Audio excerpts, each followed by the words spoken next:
Tara guys, at samahan nyo muna kung magbuhay dalaga kahit 2 to 3 hours lang. Diyos mio. Kasama ko nga ang aking mga kumares. Manlilibre kasi ang kumari kong madam ng Sangyup. Sino ba naman ang tatanggi doon? Katanghali ang tapat nga iyan at nakapasok na lahat ng mga junakis namin sa school nila. Walang pasok ngayon yung pamangkin ko kaya sa kanya naiwan si Samira. Noong nakaraan pa nga nag-aaya ang aking kumare kaso nga lang nagkasakit ako kaya ngayon lang natuloy. So ayan guys, nakasakay na nga kami ng tricycle papuntang Novaliches Bayan. Malayo pa nga ang araw na pinag-usapan kung kailan kami gugora ay nakapagpaalam na ako ng maaga sa aking mahal na asawa. Hindi naman siya mahigpit sa akin basta magpapaalam lang ako at kilala niya kung sino yung mga kasama ko. At ang pinaka-importante sa lahat, sa bahay lang si Samira at yung pamangkin ko ang mag-aalaga. Ang usapan nga ay hindi magdadala ng anak pero itong isang kumare namin ay biglang napabiyahe ang jowa kaya wala siyang maiiwanan ng kanyang bunso. Nakasakay naman kami agad ng jeep papuntang Fairview. Pero sa Nova Stop lang kami bababa at sa Opak Hay Grill kami magsasangyu. Ayan, kakamarites namin, nalagpas pa kami. Diyos mio. Kaya naglakad patuloy kami sa kainitan. Grabe, summer na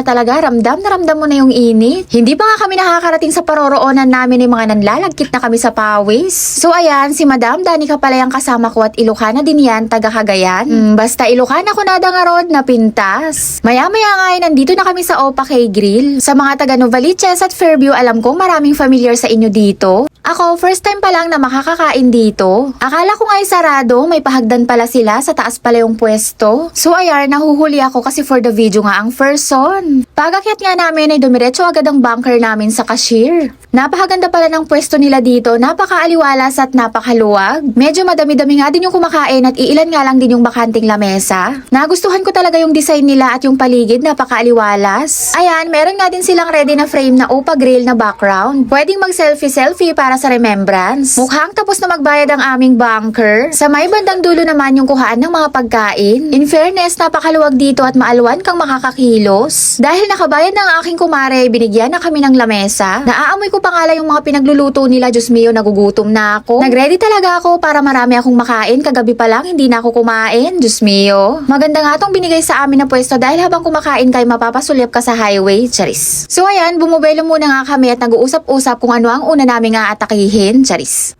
Ayan, for the video muna ang person. Habang kumukuha na ng pagkain yung mga kumaris ko ay taga-video na lang ang aking ambag. Tara at isa-isahin nating tignan kung ano yung mga menu nila dito. Mga sauce ata itong una kong nabuksan. May pansit, may chapsuy. Ayan, may mga steam silang gulay. Hindi ako sure pero parang igado ito. Chicken ata yan tapos hinaluan nila ng gulay na kangkong. Madami-dami din pala silang menu, hindi ko na alam kung anong tawag sa mga iba dyan. Dito naman sa kabilang side ay kuhaan ng dessert at mga shabu-shabu. May mga prutas din sila. O sige madam, damihan mo lang. Charis. Ayan, si isang madam halos sandukin niya na lahat ng karne. Diyos mio. At yan na nga lahat ang napili naming kakainin. Syempre walang patumpik-tumpik, simulan na ang laban. Libre to kaya kailangan masulit. Akala ko nga papayat na ako dahil 4 na araw na masama ang pakiramdam ko at hindi ako halos nakakakain. Pero akala ko lang pala yun, babawiin lang pala ng 3 oras na libre ni Mars na Sangyup. Diyos mio. Kakain nga ako ng madami para masulit ang libre ni Mars. Uulitin ko nga sa inyo, pag ako yung nilibre nyo sa mga ganito, hindi kayo malulugi, masusulit nyo dahil nga matakaw ako kumain. Heto palang kinuha ni Mars na menu ay set A, 239 pesos per head. Para sa akin, sulit na yon dahil napakadami mo ng iba't ibang menu na matitikman. Anli na yon kaya sinulit namin, hindi kami tumayo hanggat hindi kami nahihirapang huminga. Pero ang totoo, ako ang pinakamadaming nakain. Nang hindi na namin kaya ay sumuko na rin kami. Tignan nyo naman, nakatatlong pitsil kami ng malamig na tubig. Sa mga naghahanap ng sulit na Sangyup guys tapos mura, try nyo dito. Dito nga yan sa Opak Hay Grill sa Nova Stop. Halos katapat pala siya ng McDo. Ayan, naghihintay na kami ng jeep papuntang Novaliches Bayan ulit. Pagdating nga namin dito sa Novaliches Bayan ay dumiretso kami ng Nova Plaza Mall. Or dating Nova Mall. Binago na nga nila ang pangalan at nirenovate na rin kasi yung building kaya maganda na ulit. Galing nga ng Chooks to Go nila dito, pwedeng kumain. Napakalaki ng iginanda ng Nova Mall. Mula nga nung nirenovate ito at nag-open na ulit ay pangalawang beses ko pa lang to nakapasok. Habang maaga pa ay napagdesisyonan naming tumambay muna dito. Napakaganda na at napakaaliwalas na dahil nga bagong pintura pa lang. Okay na to pasyalan kasama ng mga junakis para magpalamig. May mga nilagay nga silang lamesa at upuan dito sa labas dito sa taas para mapagtambayan. O diba, sarap magmuni-muni, katapat pa niya ang so clean, so good, charot. Napakadaming ang nakaupo, buti na lang may bakante pa.